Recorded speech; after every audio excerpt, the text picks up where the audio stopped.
ਵਾਹਿਗੁਰੂ ਜੀ ਕਾ ਖਾਲਸਾ ਵਾਹਿਗੁਰੂ ਜੀ ਕੀ ਫਤਿਹ। ਤੁਸੀਂ ਵੇਖ ਰਹੇ ਹੋ ਕਥਾ ਗੁਰਬਾਣੀ ਵਿਚਾਰ। ਸੰਗਤ ਜੀ, ਗੱਲ ਇਸ ਤਰ੍ਹਾਂ ਹੈ। ਜੰਮੂ ਕਸ਼ਮੀਰ ਵਿੱਚ ਇੱਕ ਮਹਾਂਪੁਰਖ ਪਹੁੰਚੇ ਹੋਏ ਸਨ। 6ਵੇਂ ਪਾਤਸ਼ਾਹ ਦਾ ਸਥਾਨ ਹੈ ਉੱਥੇ। ਮਹਾਂਪੁਰਖਾਂ ਨੇ ਆਸਾ ਦੀ ਵਾਰ ਦਾ ਕੀਰਤਨ ਆਪ ਕਰਨਾ। ਸਵੇਰੇ 1 ਵਜੇ ਉੱਠਣਾ, ਕੀਰਤਨ ਨਿਬੇੜਨਾ, ਫਿਰ ਬੜੀ ਹੀ ਸ਼ਰਧਾ ਦੇ ਨਾਲ ਸ਼ਬਦ ਪੜ੍ਹਨਾ। ਤੇ ਜਦੋਂ ਸੂਰਜ ਚੜ੍ਹਨਾ ਤੇ ਮਹਾਂਪੁਰਖਾਂ ਨੇ ਸੈਰ ਕਰਨ ਲਈ ਤੁਰ ਪੈਣਾ। 7-8 ਮੀਲ ਤੁਰਿਆ ਜਾਣਾ ਰੋਜ਼, ਕਿ ਸਰੀਰ ਸਵਸਥ ਰਹੇ। ਜ਼ਰੂਰੀ ਸੀ ਉਹਨਾਂ ਲਈ ਸੈਰ ਕਰਨਾ। ਜਦੋਂ ਇੱਕ ਦਿਨ ਮਹਾਂਪੁਰਖ ਜੀ ਸੈਰ ਕਰਨ ਲਈ ਜਾ ਰਹੇ ਸਨ, ਉਹਨਾਂ ਨੂੰ ਰਸਤੇ ਵਿੱਚ ਇੱਕ ਬਾਗ ਦਾ ਮਾਲਕ ਮਿਲਿਆ ਜੋ ਕਿ ਮੁਸਲਮਾਨ ਸੀ। ਉਸ ਦਾ ਚਿਹਰਾ ਦਗਦਗ ਕਰ ਰਿਹਾ ਸੀ, ਜਿਵੇਂ ਰੱਬੀ ਨੂਰ ਹੋਵੇ। ਉਹ ਮੁਸਲਮਾਨ ਮਹਾਂਪੁਰਖਾਂ ਦੇ ਸਾਹਮਣੇ ਆ ਕੇ ਕਹਿੰਦਾ, ਜੀ ਵਾਹਿਗੁਰੂ ਜੀ ਕਾ ਖਾਲਸਾ ਵਾਹਿਗੁਰੂ ਜੀ ਕੀ ਫਤਿਹ। ਮਹਾਂਪੁਰਖ ਹੈਰਾਨ ਹੋ ਕੇ ਕਹਿਣ ਲੱਗੇ, ਖਾਨ ਸਾਹਿਬ, ਇਹ ਮੈਂ ਕੀ ਸੁਣ ਰਿਹਾ ਹਾਂ? ਕਹਿੰਦਾ, ਜੀ ਜੋ ਮੈਂ ਕਿਹਾ ਉਹੀ ਸੁਣ ਰਹੇ ਹੋ, ਤੁਹਾਡੇ ਕੰਨਾਂ ਕੁਝ ਗਲਤ ਨਹੀਂ ਸੁਣਿਆ। ਮਹਾਂਪੁਰਖ ਜੀ ਕਹਿੰਦੇ, ਤੂੰ ਮੈਨੂੰ ਸਲਾਮ ਕਰਦਾ, ਮੈਂ ਉਹਦਾ ਵੀ ਜਵਾਬ ਦੇ ਦੇਣਾ ਸੀ। ਮੇਰੇ ਵਿੱਚ ਨਫ਼ਰਤ ਨਹੀਂ, ਮੈਂ ਗੁਰੂ ਨਾਨਕ ਪਾਤਸ਼ਾਹ ਦਾ ਸਿੱਖ ਹਾਂ, ਪਰ ਤੇਰੀ ਜ਼ੁਬਾਨ 'ਤੇ ਫਤਿਹ ਕਿਵੇਂ ਆ ਗਿਆ? ਕਹਿੰਦਾ, ਮਹਾਂਪੁਰਖੋ, ਜੇ ਤਾਂ ਸਮਾਂ ਹੈਗਾ ਫਿਰ ਤਾਂ ਮੈਂ ਗੱਲ ਸ਼ੁਰੂ ਕਰਾਂ। ਮੇਰੀ ਗੱਲ ਥੋੜ੍ਹੀ ਜਿਹੀ ਲੰਮੀ ਹੈ। ਜੇ ਤੁਸੀਂ ਫਿਰਨ ਲਈ ਜਾਣਾ ਹੈ ਫਿਰ ਤੁਸੀਂ ਜਾਓ, ਮੈਂ ਫਿਰ ਕਦੇ ਗੱਲ ਕਰ ਲਵਾਂਗਾ। ਮਹਾਂਪੁਰਖ ਜੀ ਕਹਿੰਦੇ, ਚਲੋ ਆਪਾਂ ਚੱਲਦੇ ਚੱਲਦੇ ਹੀ ਗੱਲ ਸ਼ੁਰੂ ਕਰਦੇ ਹਾਂ। ਕਹਿੰਦਾ, ਜੀ ਠੀਕ ਆ। ਕਹਿੰਦਾ, ਜੀ ਮੈਨੂੰ ਜਨਮ ਤੋਂ ਖੁਦਾ ਨੇ ਕੋਈ ਐਸੀ ਅੰਦਰ ਇੱਕ ਭੁੱਖ ਲਾਈ ਹੋਈ ਸੀ ਕਿ ਮੈਂ ਖੁਦਾ ਨੂੰ ਮਿਲਣਾ ਹੈ।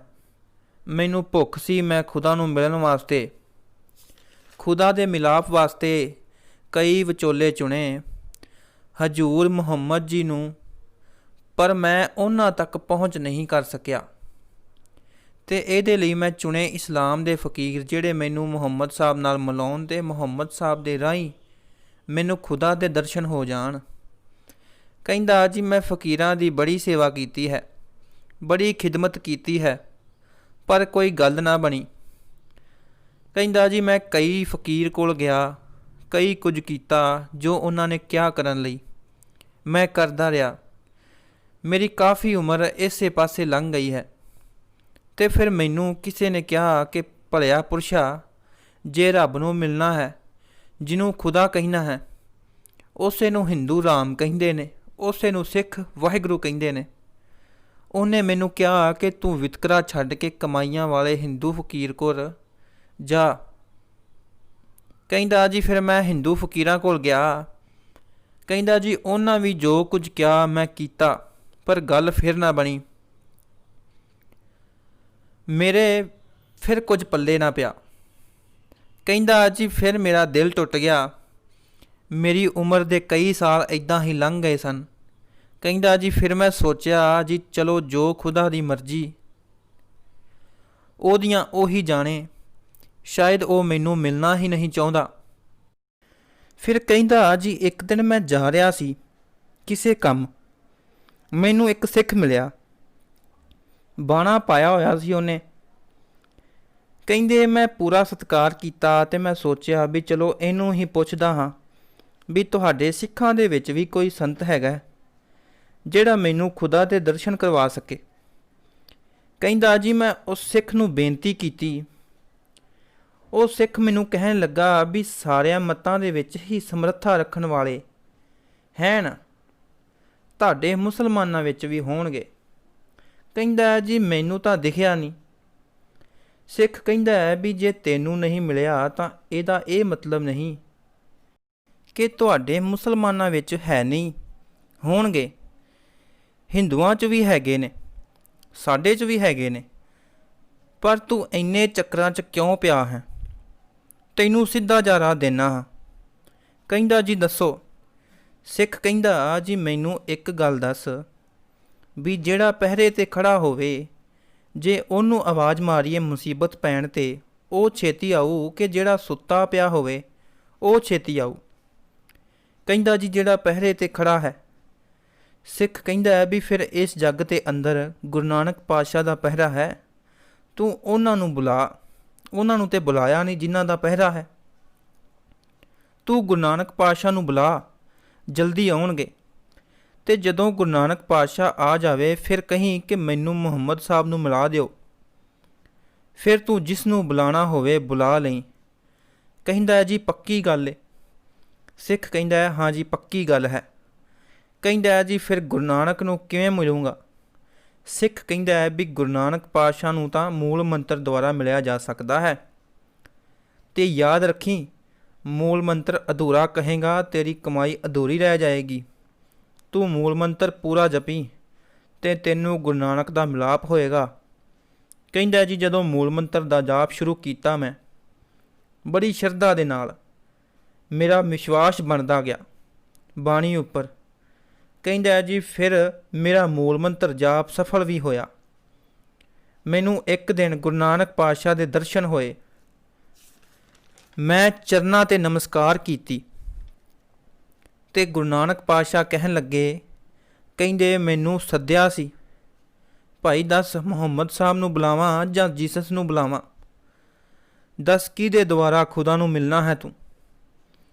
ਕਹਿੰਦਾ ਜੀ ਮੈਂ ਦੋਵੇਂ ਹੱਥ ਜੋੜ ਕੇ ਕਿਹਾ, ਇਹ ਮੇਰਾ ਅਗਿਆਨ ਸੀ, ਇਹ ਮੇਰੀ ਭੁੱਲਣਾ ਸੀ। ਮੈਂ ਹੁਣ ਮੁਹੰਮਦ ਸਾਹਿਬ ਨੂੰ ਖੇਚਲ ਨਹੀਂ ਦੇਣੀ, ਨਾ ਕਿਸੇ ਹੋਰ ਨੂੰ ਖੇਚਲ ਦੇਣੀ ਹੈ। ਕਿਸੇ ਨੂੰ ਨਹੀਂ ਬੁਲਾਉਣਾ ਚਾਹੁੰਦਾ ਤੇ ਨਾ ਹੀ ਖੁਦਾ ਨੂੰ ਮਿਲਣਾ ਚਾਹੁੰਦਾ ਹਾਂ। ਗੁਰੂ ਨਾਨਕ ਪਾਤਸ਼ਾਹ ਕਹਿੰਦੇ ਕਿਉਂ ਬਈ? ਕਹਿੰਦਾ ਜੀ ਖੁਦਾ ਮੇਰੇ ਸਾਹਮਣੇ ਇੱਕ ਮੂਰਤੀਬਾਨ ਹੋ ਕੇ ਖੜ੍ਹਾ ਹੈ। ਤੁਹਾਡੇ ਤੋਂ ਬਿਨਾਂ ਹੋਰ ਕੌਣ ਹੈ ਮੇਰਾ ਖੁਦਾ? ਤੁਸੀਂ ਮੇਰਾ ਖੁਦਾ ਹੋ। ਇਹ ਕਹਿ ਕੇ ਮੈਂ ਚਰਨਾਂ 'ਤੇ ਮੱਥਾ ਟੇਕਿਆ ਅਤੇ ਪਾਤਸ਼ਾਹ ਕਹਿਣ ਲੱਗੇ, ਮੇਰਾ ਆਉਣਾ ਵਿਅਰਥ ਨਹੀਂ ਹੋਏਗਾ। ਖਾਨ ਸਾਹਿਬ ਜੇ ਮੈਨੂੰ ਬੁਲਾਇਆ ਹੈ ਤਾਂ ਮੈਂ ਕੁਛ ਦੇ ਕੇ ਜਾਵਾਂਗਾ।